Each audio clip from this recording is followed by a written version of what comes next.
రెండో రోజు ప్రసాదం రవ కేసరి వినాయకుడికి. ప్యాన్ పెట్టి ప్యాన్లో గీ వేసుకొని కాజు వేసుకొని కాజు హాఫ్ ఫ్రై అయిన తర్వాత కిస్మిస్ వేసుకొని దోరగా వేగిన తర్వాత పక్కకు తీసి పెట్టుకోవాలి.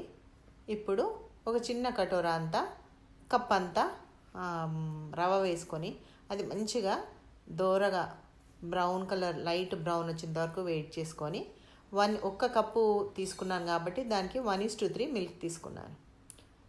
దేవుడికి నైవేద్యం కదా, అందుకోసం పాలతో చేస్తున్నాము. మొత్తం ఉడికిపోయిన తర్వాత ఏదైతే కప్పు రవ్వ తీసుకున్నామో అదే కప్పుతో షుగర్ తీసుకొని షుగర్ కూడా వేసి అది బాగా మెల్ట్ అయిపోయి మళ్ళీ దగ్గరకు అయిపోవాలి. అంతవరకు ఉంచుకొని పైనుంచి నెయ్యి వేసుకోవాలి. నెయ్యి వేసిన తర్వాత ఇంకా అయిపోయింది అని అనుకున్నప్పుడు దింపే ముందు డ్రై ఫ్రూట్స్ వేసుకొని కలుపుకొని దేవుడికి నైవేద్యం పెట్టేసుకోవచ్చు. ఇంకా ఇది రెండో రోజు ప్రసాదం. జై బోలో గణేష్ మహారాజ్కి జై.